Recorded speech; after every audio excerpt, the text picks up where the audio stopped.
Okay, good evening, and thank everybody for coming tonight. This is our first Chili with Billy, and when we sell the rights to ESPN and it becomes nationally syndicated, you can say you were at the first one. We have two purposes, really, or two people I'd like to mention before we get started here. The first one is the University Club here on campus. This to me is just it's probably the most underappreciated or underused, really nice facility that they have on the U of L campus. It's just a great place, and for those of you who have not joined or taken advantage of the facilities here, we hope you look around and we'll want to use this more than maybe you have been, because it really is. And we want to thank Bill Rothballer, the general manager, for having us here, and hopefully we can stimulate a little interest in the club. Secondly, I wanted to give a shout out to Louisville, the Catholic Sports Network, also the website LouisvilleCatholicSports.com. I'm working there as the executive editor now. We're covering all the Catholic high school sports in the Louisville area. We have an exclusive contract to do the Bellarmine sports. And it's really a growing media company, and that I'm really proud of. We're kind of making things up as we go along, but if you have the opportunity to check out our website, please do at LouisvilleCatholicSports.com. And the owner and president of Louisville Catholic Sports is right over here, Steve Fader. Steve?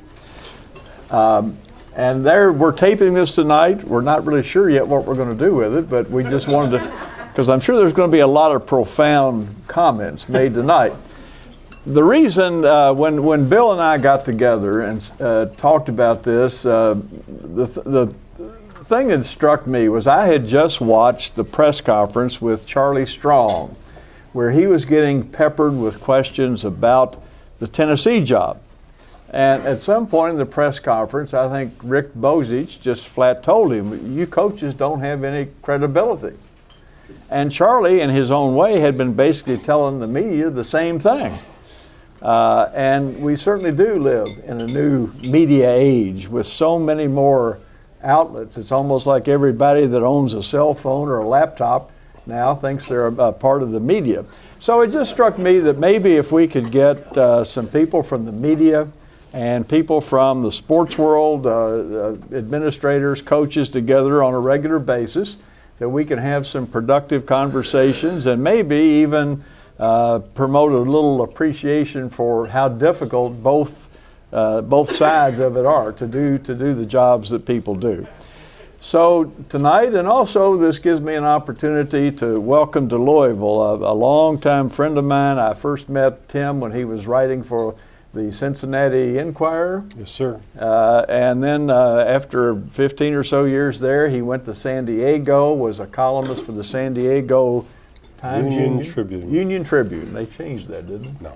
But anyhow, Tim is back down. I'm sure you all have read his columns. I think he's just one of I think the Courier was really lucky to get Tim, because I think he's one of the best in the country at what he does. So, Tim Sullivan. Thank you. And then, of course, subbing. Coach Denny Crum is ill. Denny, as you all know, he's really prone to asthma and allergies and all those things, but he's come down. But as his substitute, he sent in his longtime assistant, Jerry Jones. And the very first thing we have to do today is Coach Jones' 79th birthday. So let's start with a round of happy birthday on the count of three. 1, 2, 3. Happy birthday to you. Happy birthday to you. Happy birthday, Coach Jones. Happy birthday to you. Thank you. Now, if that won't make ESPN, what will? You're just trying to soften me up so I don't get on the media. I am. Jerry, and I wanted him to start us off by telling this story. He has subbed for Denny many times and in many ways, but one time Tim, I remember in particular a game at Freedom Hall. Denny was laid up in the hospital, and this was way before cell phones and that sort of stuff. But he coached from the hospital. He would call the press table to Jerry May, who was the trainer, and Jerry would tell you what Denny said, and that's how Denny coached that game. Do you remember that game, Coach Jones? Very well. We're playing VCU. Sonny Smith was the coach, and Sonny and I had worked together at Pepperdine, and Jerry had these headphones on, and our starting center was a young fellow named Cliff Rozier. And Cliff was the type of player, he wanted to feel important. And I learned from Hubie Brown, the first thing you do when he had Artis Gilmore, you throw the big guy the ball. When you're starting out the game, you throw him the ball 2 or 3 times in a row. That way, he makes a basket or something, he feels good, and then he gets more rebounds, and he does all the things you're going to win. So I had that in the back of my mind. So the first play we get the ball, we had our low post play, and Dwayne could tell you, it's called swing 'em, where we swing the high post guy, Cliff, down to the low post. Sonny fronted the post. So when we hit the wing, he slid down, his guy was behind that, we threw it up to Cliff, and Cliff dunked it, 2-0. Down we go, they miss, we get it again, does the same thing, down we come, we run swing 'em again. Boom, Cliff dunks it, 4-0. And we're going down the floor, and Jerry May says to me, he said, Coach Crum said, don't run that play again. Whoa, we got 2 dunks, and he said, don't run the game again. We go down the floor, I call swing 'em again. And we go to the other side of the floor, and Cliff gets it and makes a layup, 6-0. And I heard him this time, I heard Denny yell, tell Jerry not to run that play. So I did. But Cliff was happy. He'd already got 6 points. He scored like 25, got 16 rebounds. We win easy. Game's over. I take the videotape of the game to Denny up in the hospital. And I said to him, I said, Denny, I said, we run swing 'em and that. They couldn't stop Cliff. I said, he'd have scored 50. I said, why would you say not to run the game? He said, well, you ever notice our games when we play? We come down the floor, we'll run guard cut. Next time we run weak side low. Next time we run guard outside. Next time we run Marquette. And that. I said, I've noticed that. You call all those plays. He said, you know why I do that? No, he said, we're going to find out what works. And then when we need a basket, in a crucial time, we can go to that play that we know works. Now, there's no guarantee it's going to work, but at least we know we've had a chance before. And I said, that's a pretty good idea, to do that. But my part? We'd still be running swing 'em. So they stopped. Tim, I know when you worked in Cincinnati, you covered many Louisville Bearcat basketball games, but you've been here now for 6 months or 8 months, and you've come with a background of being in professional sports towns, Cincinnati, San Diego. What's your initial impression of Louisville as a sports town? Well, I don't know that it's an initial impression because I did spend a fair amount of time here over the years. I think I covered 18 Kentucky Derbies, and I picked the winner the first time and was 0 for 17 afterward. But I think the thing that's interesting and a little frustrating is that there seems to be a sense among a certain segment of the public, and I don't know, I haven't taken a scientific poll, I can't tell you how much it is, that there's a reciprocal relationship in the media that if you criticize the University of Kentucky, you're a Louisville fan, and vice versa. And the fact is that I went to the University of Missouri. I have no relatives who went to either school. I have no stake in either school, and it's hard for some people to understand that.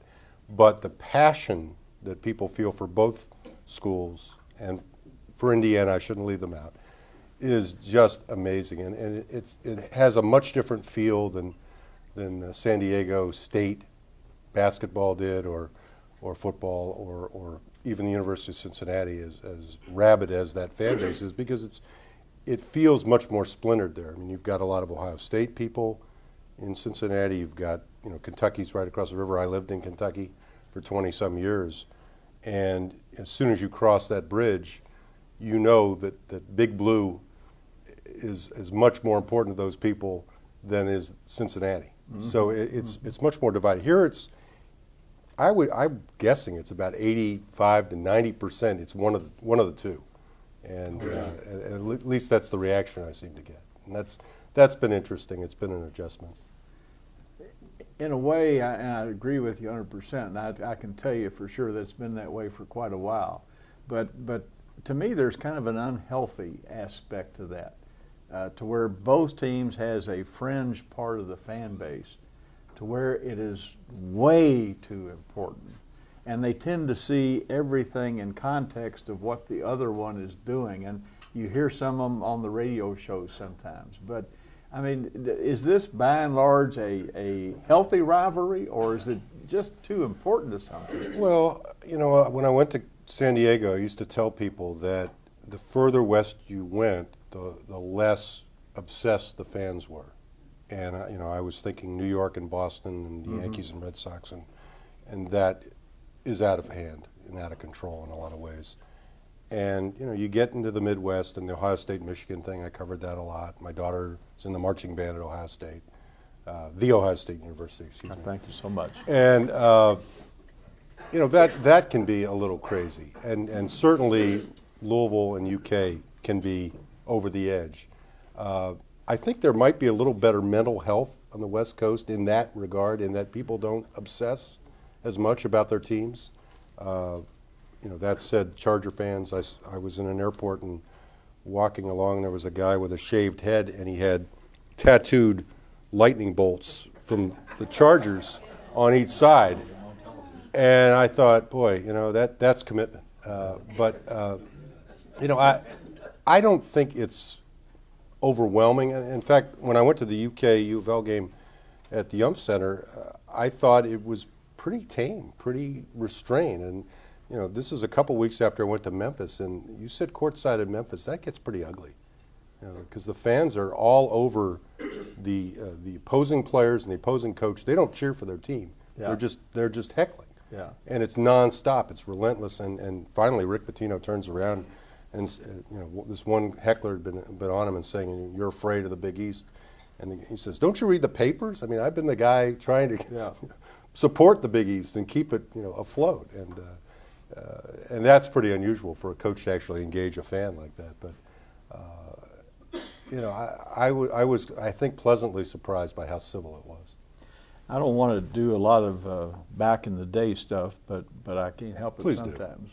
Thank you. Okay, but you know, when I was sports editor of the Courier,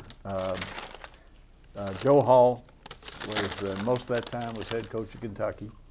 Bob Knight, head coach in Indiana, and Denny Crum at Louisville.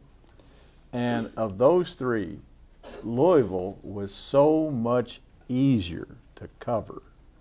With Coach Knight, you never could tell what kind of mood he was going to be in, whether you were going to, you know, and sometimes he could be, and he was very good to me, relatively speaking. He gave me a lot of access, and I certainly enjoyed that, but still there was always a tension there, a tension. And at Kentucky, I think Joe Hall made the mistake of trying to be like Adolph Rupp. And there was that, he wanted to maintain Kentucky as being the program. And there was tension there and getting access to the players. I can remember when the Courier-Journal still had a magazine, I wanted to do a cover story on Sam Bowie. And so I called the UK Sports Information Department, said, "Can we set up a portrait, a photo of Sam?"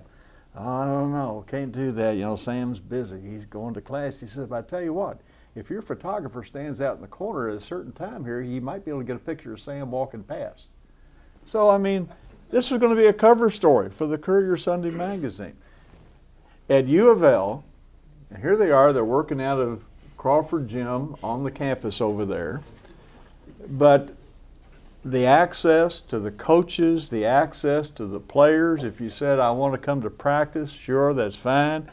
It was just different. And I would be lying if I, you know, that I think that certainly had an impact on the way a lot of us in the media perceived. And if U of L happened to get the benefit of the doubt and write-ups, that was probably because of the way we were treated.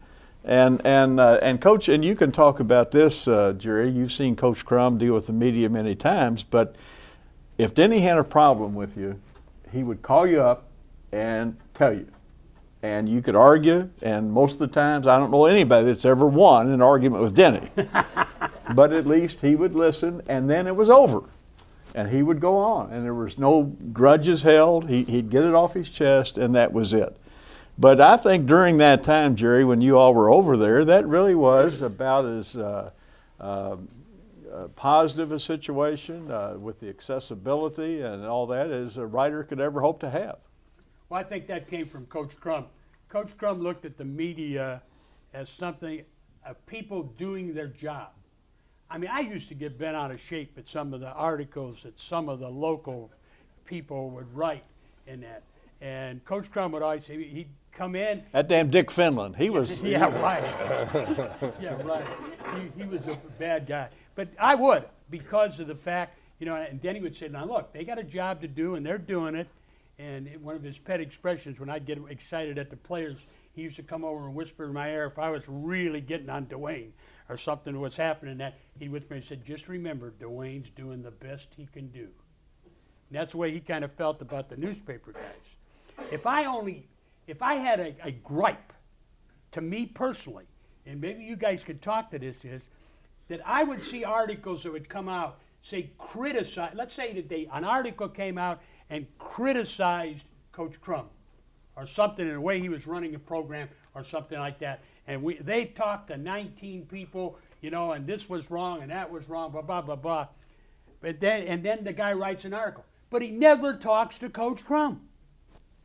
So the guy writes his opinion that he's already formed, and he gets information that meets the way he thinks, but he never talks to that other person to find out his side of the story. And my always feeling was they don't want to talk to you because that would blow up what they're trying to do. Now, that's just my impression. Do you always talk, if you're going to write an article about somebody, do you always talk to them of something they've done? Well, you'd like to. You'd like to, right. Yeah, yesterday can't Charlie of the way it Strong is. signs a $30-some million contract, Why and he did- can't be reached. Right. Why? Oh, yeah. But all right. For example, now we've been talking about this kid from Notre Dame that was in this hassle. It blew up and went over everything, didn't it? They never talked to him first before he put that there to get his side of the story. No, they put it out there first. Now he's got to do all the thing defending himself. He's guilty or by the worst things. So nobody went to him first. Say, look, is this true? Did this happen? What's your side of the story? No, what now? He's on television and somebody's talking to him and he's defending himself after the damage is always done. And this is true. I don't care what you say. Perception is reality. And us people, we perceive him in a different way than we did before he played, before that came out. And he could be as innocent and pure as the whitest snow. Well, that is, and Tim, that was a different story in that this kid had been telling this story the entire season, and people bought it. Now, when Deadspin, one of the websites, broke the story, didn't they try to talk with him? Or I believe they did, and I know ESPN was onto the story, didn't report it, and I don't know what kind of access they had to Tao at that point. But you want to get all of the pieces. I mean, ideally, the problem I think that we see more and more is there are so many. The media is so splintered now. It's not, it's not in the days where you could save a story and have it hit people's porch in the morning and it would be a huge scoop. You're talking about minutes now and sometimes seconds. People will tweet, so-and-so sprained his ankle, and they have it 12 seconds before somebody else does the same thing. And there's a rush to be first. And that's always the balancing act, is you want to be right. Being right is more important than being first. But there are people who feel pressure to be out there, to have it right. And there was a guy I used to compete with, and I won't name him, who would not make the extra phone call to see if his story was right because he wanted to be first. And he was wrong about 50% of the time. When he was right, there was a lot of credit that he received. but people didn't seem to hold him to a very high standard, even in his own paper, when he was wrong and when he was reckless. And you know, the memory of being first on a story is pretty fleeting. The memory of being wrong doesn't go away. I think, Jerry, to answer your question, I think in a news story, it's journalism 101 to get both sides of the story. Yeah. Now, when it comes to doing a column, columnists have a lot more latitude than a reporter doing a news story. If, for example, Bobby Knight throws a chair, and I write a column saying that Bobby Knight is a real dummy for throwing the chair, I don't need to call him and say, tell me why I should say you're not a dummy. You see? So in that kind of a situation, I don't think, but by and large, in a reporting situation, especially a story that is an investigative story, certainly you should try to get both sides of the story. But I'm like Tim, I've heard Knight, again, he called me one day and he was raising Cain about something that one of my friends had written. And he said, he never talked to me.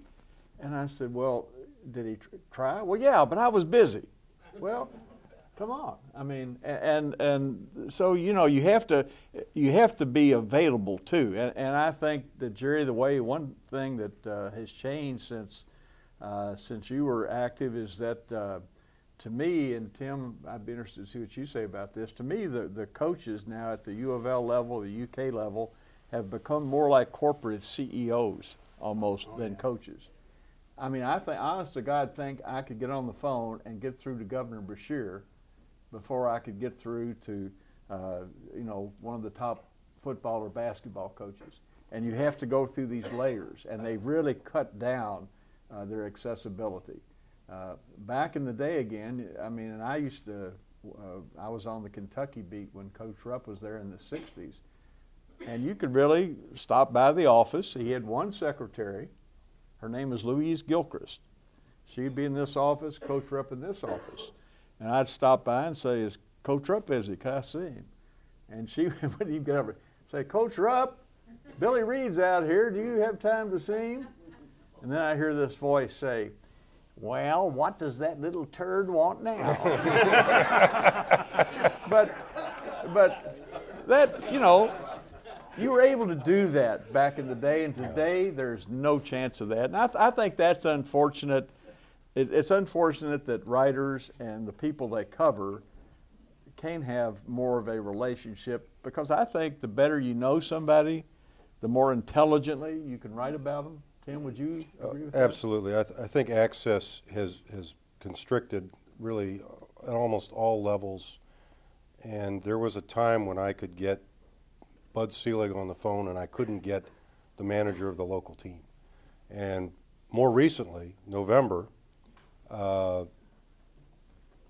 University of Kentucky fires its football coach. The athletic director is unavailable, will not talk to the media, will not answer any questions. And this goes on for a period of days. And, you know, this is a public institution. You're dealing with public funds in a high-profile situation that has a lot of people interested. So I'm a little annoyed at this. So I use the leverage that I have, and I file a Freedom of Information request on November 7th. I'm still waiting for that request to be fulfilled. And I will confess that the request was designed a little bit as a shot across the bow to tell them this will not fly, you can't do this. And I requested every email that the athletic director had received or written for a period of 2 months, all of his telephone records, his expense accounts, you know, basically a laundry list to try to shake them up and say, this will not stand. If you want, you know, we're going to make a lot of work for you if you persist in this attitude. So Monday I got an email from the legal counsel office at University of Kentucky, and they said, well, we've completed half of your request, and if you send us a check for $72.10, we will send you a CD with the first 710 pages. So I did, and I'm still waiting for the CD, but you know, they're clearly dragging their feet, and they've got other things to do. But you are a public institution. You have a certain responsibility, and coaches, athletic directors, administrators are becoming less and less accessible. Charlie Strong is not very accessible at all. Even at the Sugar Bowl, he had one press conference in New Orleans. He had one press conference here. There was no access other than that. And that's frustrating because this is a team of tremendous interest in the local community. He's a figure who is, as probably with Rick Pitino, the two most prominent people at the university nationally. And he's hard to get to.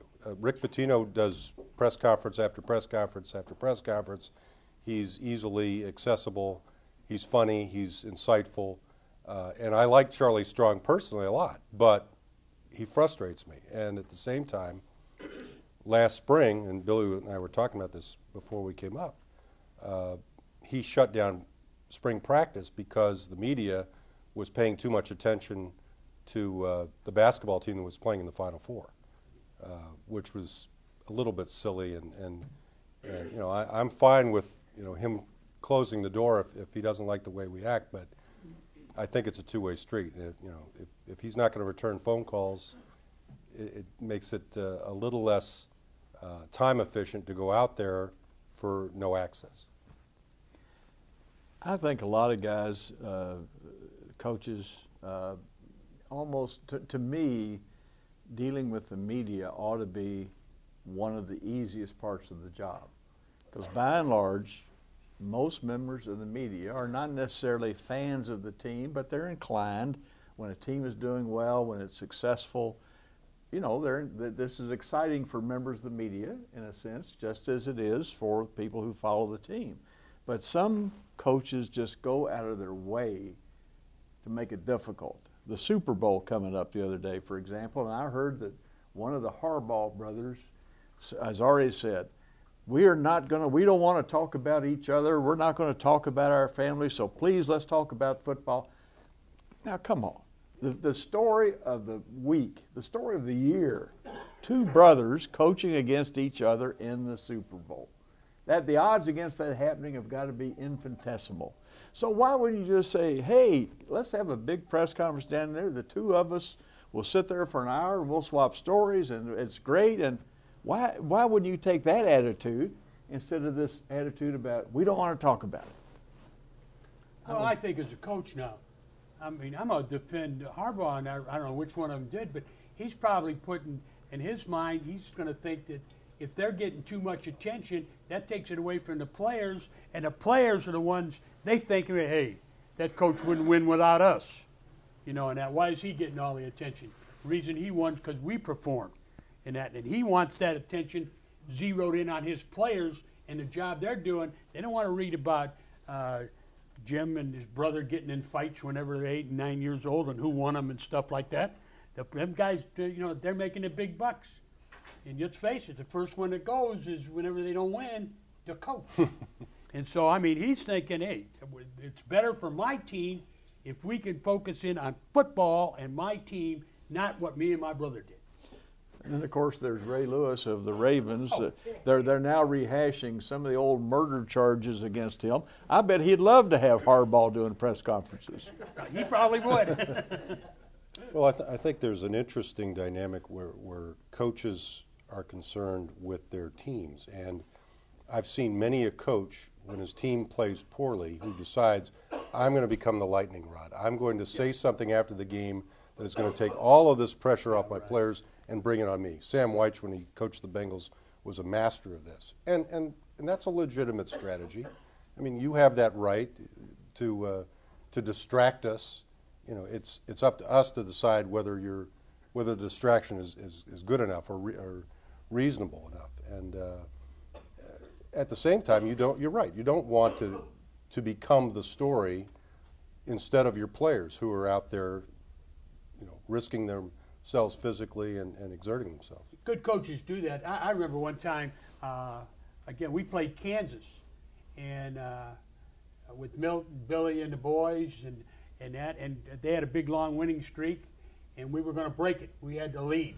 It come down to the nitty-gritty time, and we had the ball out with a 1 or 2 point lead, and we had to go to the length of the floor, and we called timeout. And came over, and Coach Crum, as he always did with a clipboard, he set up our press offense, you know, and for where each guy would be. You're here, you're here, you're here, you're here. You do this, you do this. Well, from the time he got done to get out to the floor, everybody was in the right spot except our All-American freshman center, Mr. Ellison. He lines up on the wrong side of the floor. He's supposed to be over here, well, he's over there. He's there, and Milt's behind him, you know, on that.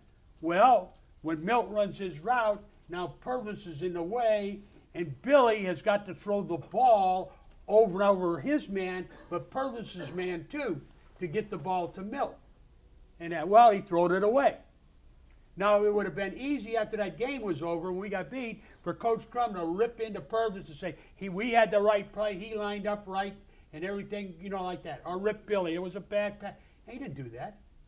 He said he didn't have to tell Purvis after the game was over, you know, he made a mistake. You know, and he made a mistake in that. He just said we didn't execute the play properly. You know, he wasn't going to come out and take it out on one of his kids. He never did that. He never did that. He just said we did not execute the play properly, which I think was the way to handle it. Yeah, well, there's a famous story from the Final Four where Chris Webber called the timeout he didn't have. Yeah, I was there. Technical foul. And Steve Fisher, who was the Michigan coach at the time, later at San Diego State, I mean, I talked to him probably 15 years, 20 years after the fact, and he's saying, we told him in the timeout, you cannot call a timeout. In the last timeout, you cannot call a timeout. You cannot. And they said it like 2 or 3 times. And the kid still makes an error. And he's a college kid. He was probably a pro at that time, but he was technically a college kid. And I do think that there's a different standard that applies to amateurs and professionals. And if you're Bill Buckner and you make the error that maybe swings the World Series, there's not much your manager can say or do to deflect attention from that. But I think there's a little bit of a sliding scale, and I know that we don't hold the high school kids to the same standard that we do college kids. In fact, in a lot of places, if a high school kid fumbles to lose a game, they won't even mention his name in the paper. I don't know that that's great journalism, but I understand the mindset behind it. And this gets, I think, to the central conflict between the media and coaches, in that the media ostensibly is looking for the absolute unvarnished truth, and the coaches are trying to protect their players, or they don't want to say anything critical of an opponent that might not be very well coached or whose players had liabilities. They're trying to be polite. They're trying to be generous. The only time I can ever remember that I thought I knew enough about basketball to second guess a coach was, and I know I'm going on too long here, but I was covering a state championship game in Ohio, high school state championship game, and LeBron James lost the game. And LeBron James was throwing up 25-footers when he could have gone underneath and fouled out the other team entirely. It was about as poorly coached a team as I had ever seen, in my opinion. And I remember writing about it, and probably went more gently than I would have gone on a college coach who would have had a similar advantage. But we're trying to get the facts. We're trying to understand what really happened. And there are reasons why coaches don't always want to volunteer that information. Jerry, I'd like for you to right now, if you would swap out with Dwayne Morton. We have a great U of L player here. Well, before you do that, just say a few words about Dwayne, what kind of a player he was. Well, Dwayne Morton, if you're a coach, you want a whole team with Dwayne Morton. I mean, that's, if you got a son, you want him to be like Dwayne. I mean, he brought his lunch pail to practice every time. Not only a great athlete in that, but a great person. You told him to do something, you didn't have to tell him 9 times to do it. He did it. He worked hard. He tried to, be the best player he did. He tried to improve. I can remember nights we just got into the new activity center over here at that time and coming in at night and see Dwayne and Greg Miner in there working on their 3-point shots. And that, he was the ultimate athlete to have as a coach. One of the finest players, not only just player and that, but one of the finest people, one of the best kids that we had here at the University of Louisville to work with. You know, it just was a pleasure, you know, to have him around, and of course he was talented too. It's nice to say that when you got a lot of talent, you know, to go with it. But to coach, if you ask him to do something, there was none of that. Dave was go out and speak. If it was to do this for a thing on campus or play the game the right way, you know, he did it. Okay, while you're swapping that with him, Tim, when you were in Cincinnati, you covered Pete Rose. I knew this was going to come up. Well, to me, and I covered Pete, golly, going back into the 60s, when shortly after his rookie year, and I was always a huge Pete Rose fan, and still am. Pete Rose, the player, I loved the way he played the game. Pete was by far certainly not the smartest guy in the world, except when he talked about hitting. And then I thought he was maybe the smartest guy in the world. But you covered him during his managerial days. You were, I think, still in Cincinnati when he got banned. That had to be, of all the stories you've covered in your career, I would think that was probably the most difficult. Well, it was on a lot of levels because I had a lot of personal affection for Pete, and you know, he was as much fun to be around, you know, as anybody I've ever covered. He always had a one-liner, always had a story, always had an opinion, and you know, it was more than you could ask. Tom Callahan, who was my mentor in Cincinnati, and Billy knows well, used to tell a story, and I've got to edit it a little bit because it's a mixed company, but Nolan Ryan had pitched against the Reds and he struck out 13 or something, and the reporters in those days would come at you in waves, and the television cameras were huge and bulky, and so those guys would kind of establish position up front, and they'd always go to Pete because they knew that Pete would give him great material, and he would be at his locker, win or lose, and Pete would say, he'd look up and go, boy, Ryan was as tough as Chinese arithmetic, and he'd get a laugh and he'd walk off. And now the radio guys are there and they're holding their mics up, and he says, Nolan Ryan was as tough as a fistful of jawbreakers. Decent line. And then it's just the writers, and I can't repeat what he said. But suffice it to say that he is the only athlete I've ever been around who rotated his similes. He was tragically flawed, I thought. I mean, really, it was almost a Greek tragedy what happened to him, because in so many ways he was the exemplar of what you wanted a ball player to be, the effort that he expended, the joy he found in the game. You know, his records are 4,256 hits is almost staggering when you think that among active players, Derek Jeter is the closest, and he's still about 900 hits away. And so if he at the age of 36, if he has 4 more years where he gets 200 hits a year, he's still got 100 more hits to go. So that's how daunting that is. And to cover Pete in those days, when he stopped playing, not that he ever retired, but when he stopped playing and was only managing, you got the sense that he was incomplete. There was a day in spring training, and the Reds were then in Tampa. They're still in Tampa, I think, and I guess they'd moved to Plant City. And they had a game in Vero Beach where the Dodgers were at that time, and that's across the state. And if you've ever made that drive, you go on this really dark, narrow road, and you go through this town called Yeehaw Junction. I'll never forget that. And I stopped in there once, and there was a little convenience store, and the woman said, "Better be careful, the police are set up down the road here." And I thought I was Mayberry. But anyway, so we get to Vero Beach after this 3-4 hour drive for an exhibition game, which means really nothing. And Pete is not on the bus. And Tommy Lasorda just cannot believe it. Tommy Lasorda is the manager of the Dodgers. Pete didn't come.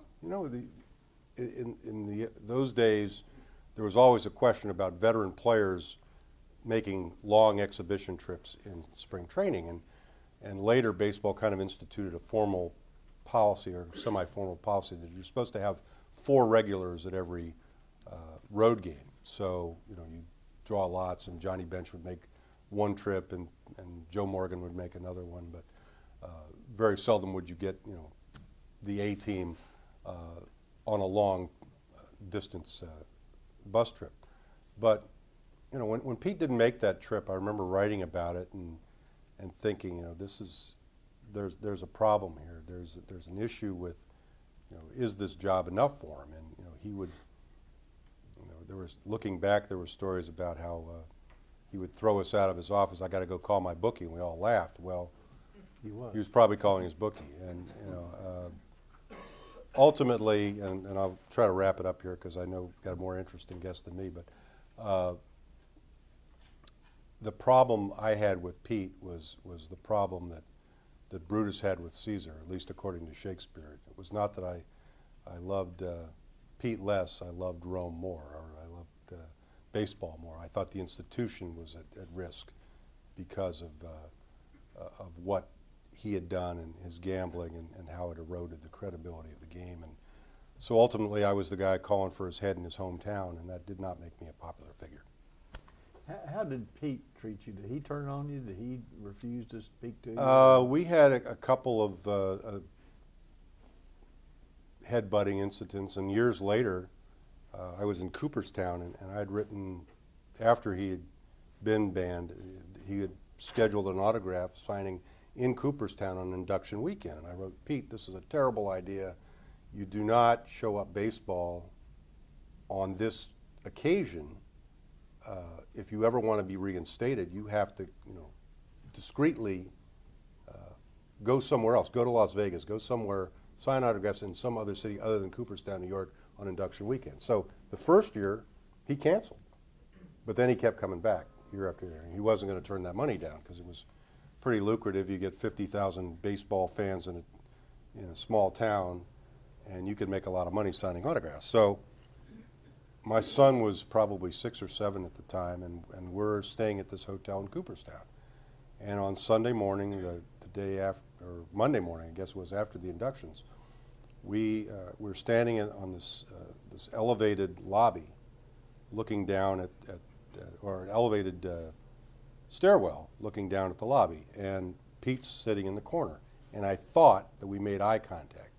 And by the time I got on the elevator and went down one floor, he had left the lobby like it was on fire. So I haven't talked to him since. I don't expect to. Sitting over here looking as if he's in the electric chair. Dwayne Morton, one of the all-time outstanding Louisville basketball players. Now, Dwayne, you've been gone from the game long enough. You can just tell us what you think about when you were playing. Was the media just a pain in the neck, or did you really, guys, kind of enjoy being interviewed? Yeah, well, I think it wasn't as intense as it is now. Yeah. But yeah, I enjoyed it. Yeah. Did you find that most people in the media after games, were they polite to you, or were they, as they are often depicted? I always get upset with movies because every time they show the media, it's a mob and they're screaming and pushing and shoving, and we've all done that. But still, it kind of, you know, were they basically polite to you? Were they, how did they treat you, did you think? You're talking about in college? Yeah, In college? yeah. I don't remember having any bad confrontations with the media. You know, they were always polite, and yeah, there were no problems. They were courteous, and yeah, everything went smoothly. And you had, during that time, I always thought that there was a national championship in there somewhere, because you played on some really talented teams that either would have an injury or something, but you all were close to being, you know, that caliber. Yeah, I agree. My senior year, I thought that should have been the year. We had Cliff Rozier, the young boys, myself and Greg Minor, and then I think that was DeJuan Wheat's freshman year, along with Jason Osborne's. We had a lot of talent, but we just couldn't get the chemistry together. Yeah, we weren't as close knit as we needed to be. And now he tells us. See, that would have been a big story back then. You have any Coach Crum or Jerry Jones stories you want to tell us? Come on, we're all friends here. Yeah, no, not really. I have a regret while dealing with Coach Crum. You know, it was my junior year, and I barged in his office one day with one of a mentor of mine at the time, and I went in there threatening Coach Crum that I would transfer if I wasn't getting enough time. He was already playing me 30 minutes or so. I was playing most of the time, more than any of the other teammates. And yeah, I just regret that. I was being selfish, young, hard-headed. And Coach Crum politely said, "Dwayne, if you feel like you need to transfer, go right ahead." And I was bluffing pretty much. Yeah. So. Yeah. You mentioned, that's interesting, you mentioned a quote, mentor, close quote. It seems to me that maybe now more than ever, a lot of the really top flight players have advisors or mentors who they're listening to maybe a lot of times more than they do their coach, who are kind of telling them that kind of stuff. You know, you need to be this, you need to be that, you're better than this. I mean, that is, and some of those people's motives aren't the purest in the world. I mean, do you see that being a real problem in college athletics now, especially in basketball with the one and done rule? Yeah, I mean, I can see that happening. In my case, I listened to folks a little bit too much, and so I could see that happening with other young men listening. And is that what happened, Dwayne, with Jason Osborne? He was a guy that, as a freshman, you know, certainly came in with a lot of credentials and a lot of hype, but he's one of the few players that Coach Crum had that left early, and that turned out to be a pretty bad decision for him. Was he getting bad advice, do you think? Actually, I don't know Jason Osborne's situation. I don't know what was going on with him to make him leave early. Yeah, I didn't hear. Well, tell us, before we start taking questions here, tell us what you're doing now. Well, I had lived in Bulgaria for 8 years straight. I hadn't come home in 8 years, so I've been in the States for about three months now. So I'm catching up with folks, family, and so on. I'm currently working at the Papa John's headquarters. Oh, good. Yeah, it's a short-term job for now. You know, I want to get back in school during the summer, start taking some classes. I didn't graduate. I didn't get my degree, so I had promised my mother and Derek Smith, rest in peace to D, I promised him to get my degree, so I'll start working on that this summer. Well, good for you. That's great. That's great to hear. Good luck with that. Thank you. Okay, now if Coach Jones will step back up here. Coach, you don't have to sit down. You can just sit down here on the edge of the stage. Is he still here? There he. Come on up, Coach. Just sit up here on the edge of the stage or whatever. We can do that. And we'll throw it open for questions. First one from an all-time great coach in Kentucky circles, Mr. Mike Polio. Thank you. I'd like to ask both of the reporters, you know, when you all have copy editors that check for grammar and problems, of course now you have computers. You have fact checkers. But when you go out and interview a kid, unfortunately sometimes an inner city kid, and he says, "Me and Billy Reed," yet you put that in there as "me and Billy Reed" instead of cleaning it up, or a double negative. You know, I'm never going to do that again. It seems to me if you can be checked and if you can be improved, why not clean up some of the players? You want to take that? I always tried to clean up. I mean, I felt that sometimes if a young man, especially, and I agree with Tim, more so with high school or college athletes, if they used improper grammar, I would tend to correct that. You can argue whether that was the honest thing to do. I think it was. I think it was just more important to not expose the young man to any kind of ridicule. Now there are exceptions, and I will give you one that's a famous one. One year Louisville's playing in the NCAA tournament, and their first opponent is Drexel. And somebody asked Milt Wagner, said, "Milt, what do you think about Drexel?" And Milt says, "Drexel, that's one of them academic schools, ain't it?" Now, you had to quote that verbatim, because if you tried to kind of, that you would lost some of its impact. But by and large, Mike, as a rule of thumb, in dealing with high school kids and college kids, I would try to clean it up, Tim. I had an editor in San Diego who was adamant that you don't change anything. And, I wasn't always comfortable with that, not because I think that it was right to rewrite what people say, but I do think that sometimes it's a matter of not just grammar, but clarity. If you quote the way people speak, and you get all the ums and all the pauses and all the digressions in there, sometimes it's I use a lot of ellipses, 3 dots, for those who don't know, because one segment of the quote needs to hook up with the other section, and there's a lot of stuff in the middle that is not germane. But by and large, if you don't have to quote someone directly, you can paraphrase what they say. There are instances like Billy cited where you want to use what they say. The famous "Say it ain't so, Joe" quote from the 1919 World Series, the Black Sox. You wouldn't want to make that "say it isn't so." It just doesn't have the same resonance. And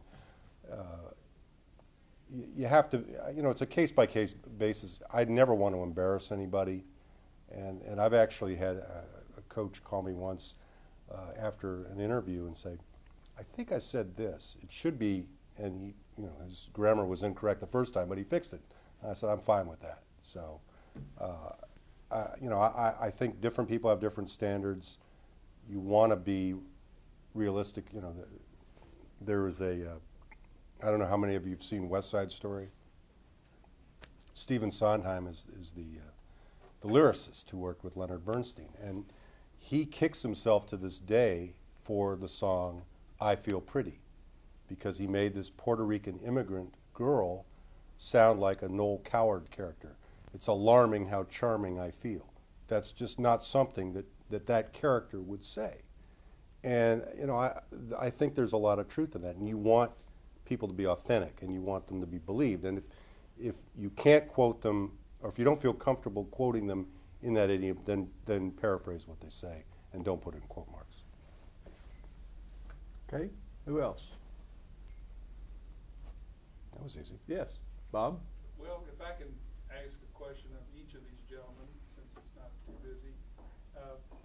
For Dwayne, I want to second what Coach Jones said about your tenure here. I want to thank you for the great years that you gave the university. And Thank you. I'm delighted that you're coming back to school. I think that's fantastic. My question to you would be, you were 8 years in Bulgaria.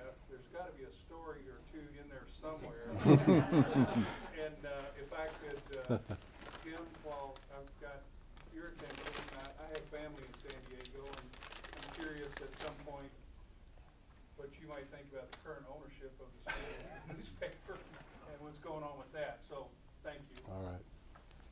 You want to go first? Go ahead. Well, yeah, I've got many stories. this story was kind of crazy, though. I'll tell you a bit about it. I had just seen a friend of mine's, and I was about to go home. I had left him. I planned on catching a taxi to go to my apartment. So at some point, police comes out of nowhere as I'm about to get in the taxi, policeman. He asked me for my passport, and I didn't have my passport on me at the time. And so I told him I didn't have my passport on me, but I was about to go home. He says, "I need your passport." I think I started to run off at the mouth a bit. Like, listen, I'm going home. I'll be home soon. Please, just let me go. He was, out of nowhere, he pulls his gun out and points it at me. So I said, I'm with you. Wherever you need to take me, let's go. Yeah, we ended up going to the police office.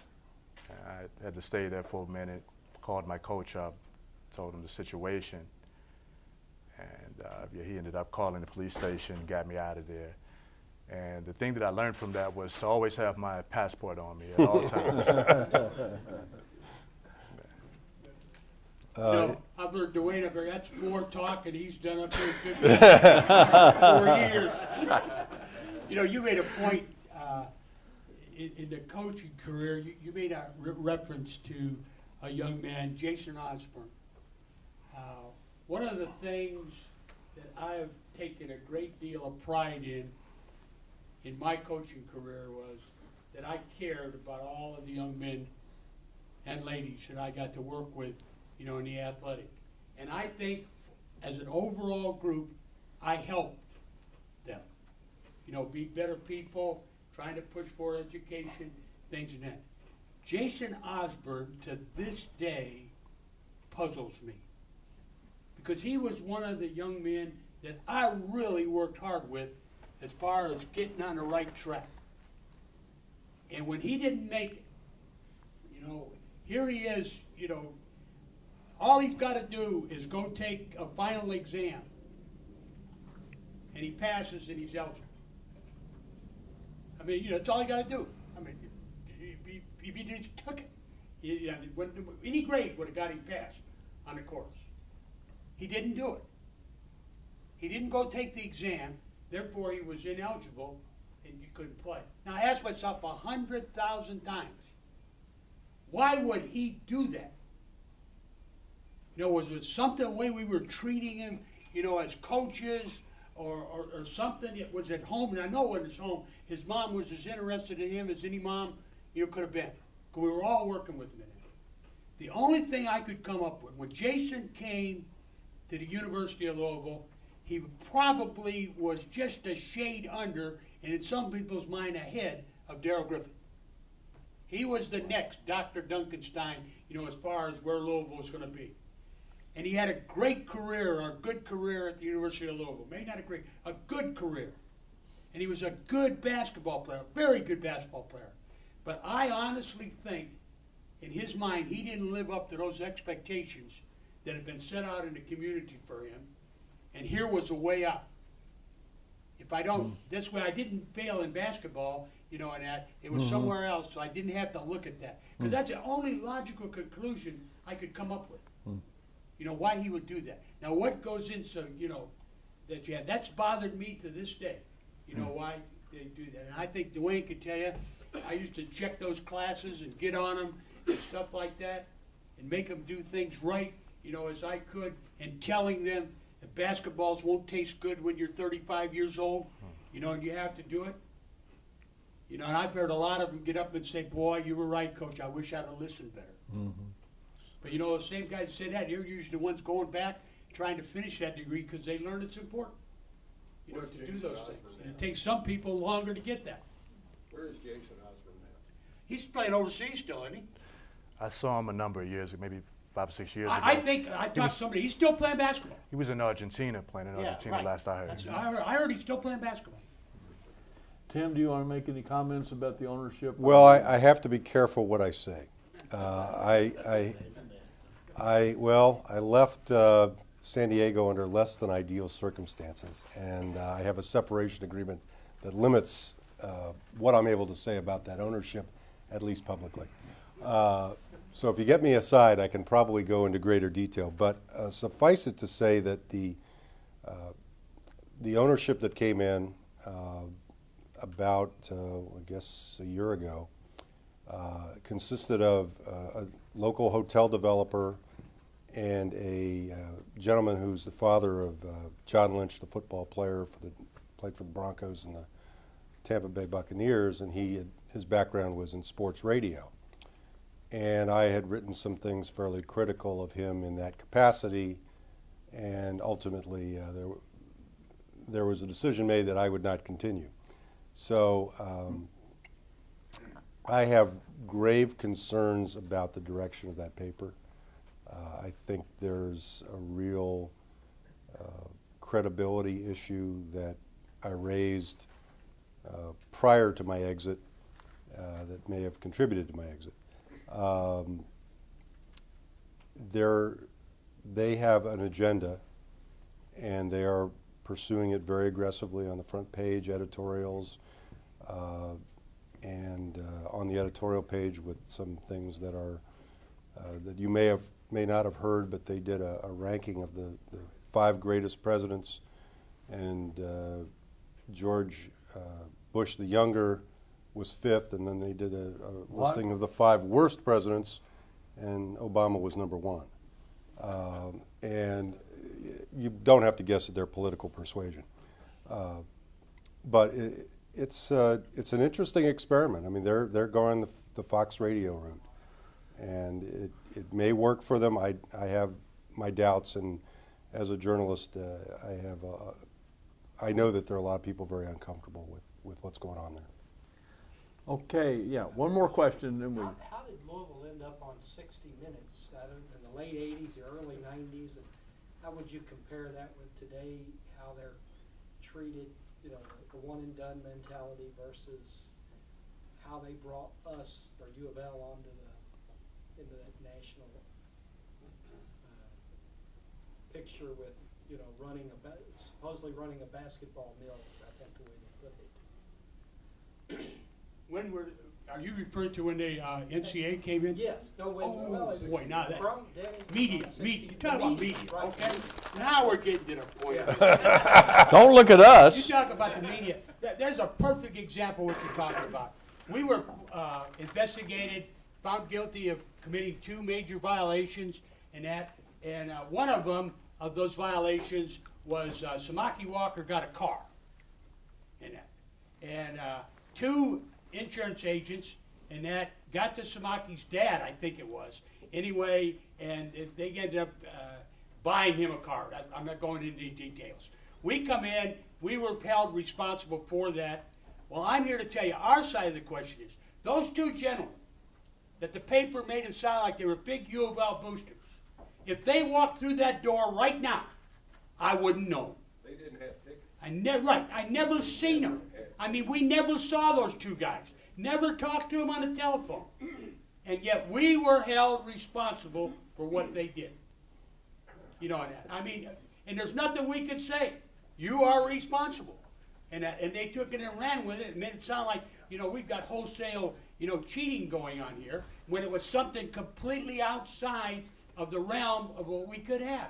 Anytime, I'll tell you what, because I was one of the ones that dealt with player tickets and so on and so forth, and there were a lot of times we went back there and checked that list and wouldn't let people in, you know, because they weren't, you know, following NCAA rules and that. And anytime I came up and found a violation or something that might be, I went right through the right procedures of talking to the people I was supposed to talk to right up the ladder. And yet it made us come out and sound like, boy, they got a big cheating factory going on there. And like I say, nobody came to us, nobody came to me and said, do you know these people? Do you have any dealings with them? Nobody came to Denny and asked him that, but yet it was printed all over the newspaper, and the perception was, you know, these guys were working hand in glove with the U of L basketball program. Well, that brings to mind the whole Reggie Bush case at SC. I mean, here's a guy whose parents cut a deal with somebody, a marketer, who's going to be a prospective agent.